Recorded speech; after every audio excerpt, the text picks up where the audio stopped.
नमस्कार। देश और दुनिया की तमाम फटाफट खबरों में आपका स्वागत है। खबरों के लिए आपसे निवेदन कि यदि आपने हमारे चैनल को सब्सक्राइब नहीं किया तो कृपया करके आपके अपने चैनल को सही और सच्ची खबरें सुनने के लिए आपके अपने चैनल को सब्सक्राइब कर लें। तो क्या है आज की बड़ी खबर। ईरान के सुप्रीम लीडर अयातुल्लाह खamenei ने बुधवार यानी आज अपने एक मैसेज में कहा कि अमेरिका सुन ले, हम सरेंडर नहीं करेंगे।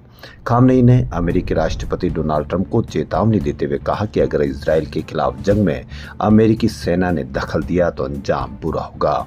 खamenei ने यह मैसेज ईरान के नेशनल टीवी प्रेजेंटर ने पढ़ा। खamenei ने कहा कि जो लोग ईरान का इतिहास जानते हैं उनको पता है कि ईरानी किसी की धमकियां नहीं सुनता। इजराइल ने बहुत बड़ी गलती की है और उसे इसकी सजा मिलेगी। ईरान थोपी गई शांति या युद्ध को नहीं मानेगा। इससे पहले खamenei ने मंगलवार देर रात इजराइल के खिलाफ जंग का ऐलान किया था। उन्होंने एक्स पर लिखा, जंग शुरू होती है, हम आतंकी इजराइल को कड़ा जवाब देंगे, उन पर कोई दया नहीं दिखाएंगे। इस ऐलान के बाद ईरान ने इजराइल पर 25 मिसाइलें दागी। दरअसल ट्रंप ने मंगलवार को खamenei से सरेंडर करने की मांग की थी। उन्होंने अपने सोशल मीडिया प्लेटफॉर्म ट्रूथ पर लिखा, अनकंडीशनल सरेंडर यानी बिना शर्त सरेंडर। एक पोस्ट में उन्होंने लिखा कि ईरान के आसमान पर हमारा कब्जा है, हम जानते हैं कि सुप्रीम लीडर कहां छिपा है, लेकिन हम उसे मारेंगे नहीं। प्रधानमंत्री नरेंद्र मोदी और अमेरिकी राष्ट्रपति डोनाल्ड ट्रंप के फोन कॉल को लेकर देश में सियासत गर्मा गई है। विदेश सचिव के बयान के बाद से कांग्रेस लगातार बीजेपी पर हमलावर है। कांग्रेस इस बातचीत को लेकर लगातार सवाल उठा रही है। कांग्रेस का कहना है कि अगर ऑपरेशन सिंदूर के बाद मोदी ट्रंप की 35 मिनट बातचीत हुई, इसे उस समय बताया क्यों नहीं गया। वहीं इस बीच कांग्रेस की नेता व प्रवक्ता सुप्रिया श्रीनेत ने एक बड़ा बयान दिया। सुप्रिया ने एक्स पर वीडियो पोस्ट कर कहा कि मोदी जी क्या मुंह दिखाइएगा, देश की बेटियों को जिनका सिंदूर उजाड़ने वाला असीम मुनीर आज आपके दोस्त डोनाल्ड ट्रंप के यहाँ दावत उड़ा रहा है। आपकी विदेश नीति की तो धज्जियां उड़ चुकी है।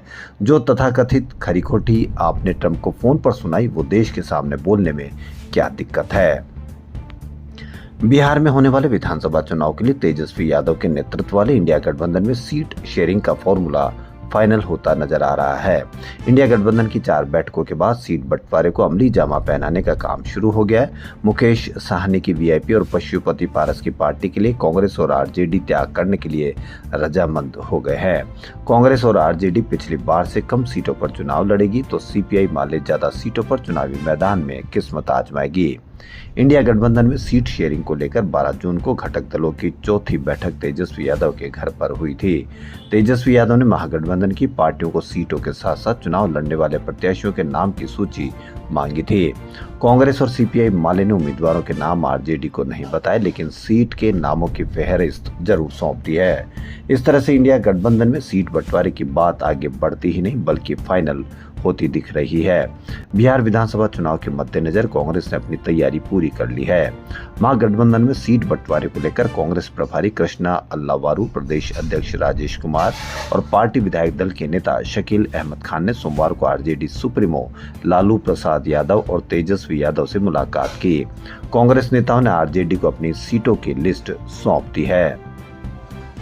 एयर इंडिया की दिल्ली से बाली जा रही फ्लाइट A12145 बीच रास्ते से ही दिल्ली लौट आई है। एयर इंडिया के प्रवक्ता ने बताया कि यह फैसला बाली एयरपोर्ट के पास ज्वालामुखी विस्फोट की खबरों के कारण यात्रियों की सुरक्षा को ध्यान में रखते हुए लिया गया।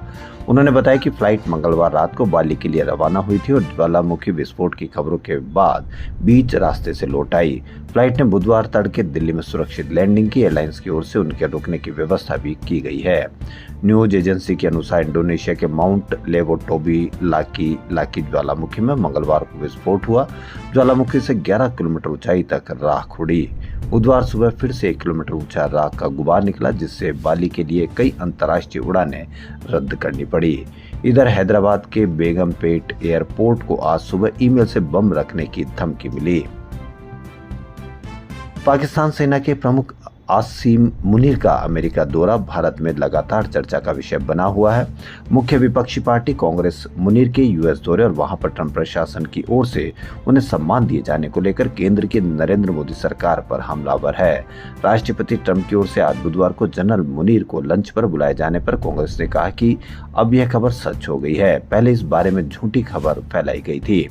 जयराम रमेश ने भी इस लंच को लेकर निशाना साधा। कांग्रेस के मीडिया एवं प्रचार विभाग के प्रमुख पवन खेड़ा ने अमेरिका में राष्ट्रपति ट्रंप और जनरल मुनीर के बीच लंच को लेकर टिप्पणी करते हुए कहा कि राष्ट्रपति ट्रंप जनरल असीम मुनीर को लंच के लिए आमंत्रित कर रहे हैं। यह न केवल भक्त ब्रिगेड, एक धोखेबाज सत्ता के दलाल जिसके इतिहास का ज्ञान उस माचिस के डिब्बे के पीछे लिखा जा सकता है जिसका उपयोग वह गांजा पीने के लिए करता है, बल्कि कई एंकरों ने भी मेरे पार्टी के सहयोगियों को ट्रोल किया था और उन पर जनरल असीम मुनीर के अमेरिका में होने के बारे में झूठी खबर फैलाने का आरोप लगाया था। सरकार ने घोषणा की है कि फास्टैग के लिए सालाना पास का ऑप्शन भी मिलेगा। इसकी कीमत 3,000 रुपए होगी। 15 अगस्त से ये पास मिलने लगेगा। अभी केवल मंथली पास और जरूरत के हिसाब से रिचार्ज की सुविधा मिलती है। ये पास प्राइवेट व्हीकल्स जैसे कार, जीप, वैन के लिए यह 1 साल के लिए या 200 टोल क्रॉस करने के लिए वैलिड होगा। यानी एक टोल क्रॉस करने की कीमत करीब 15 रुपए आएगी। सरकार का दावा है कि इससे देश भर के नेशनल हाईवे के टोल पर भी भीड़ कम होगी। फास्टैग से हर बार टोल क्रॉस करने पर पैसे कटते हैं, लेकिन इस वार्षिक पास के साथ आप एक फिक्स्ड अमाउंट साल भर में या 200 ट्रिप्स तक टोल फ्री घूम सकेंगे। ये उन लोगों के लिए किफायती है जो नेशनल हाईवे पर बार बार ट्रेवल करते हैं। साथ ही ये पास टोल सिस्टम को और ऑर्गेनाइज्ड बनाएगा जिससे सबको फायदा होगा। प्रधानमंत्री नरेंद्र मोदी कनाडा से क्रोएशिया पहुंच गए। 3 देशों की यात्रा में ये पीएम का अंतिम पड़ाव है। पीएम मोदी यहां क्रोएशिया के प्रधानमंत्री आंद्रेज प्लेंकोविच से द्विपक्षीय बातचीत करेंगे। इसके अलावा राष्ट्रपति जोरान मिलानोविच से भी मुलाकात करेंगे। क्रोएशिया ने 15 जून 1991 को आधिकारिक रूप से यूगोस्लोवाकिया से अपनी स्वतंत्रता की घोषणा की। इससे पहले यह देश socialist federal Republic of Yugoslavia का हिस्सा था, जिसमें कुल 6 गणराज्य शामिल थे।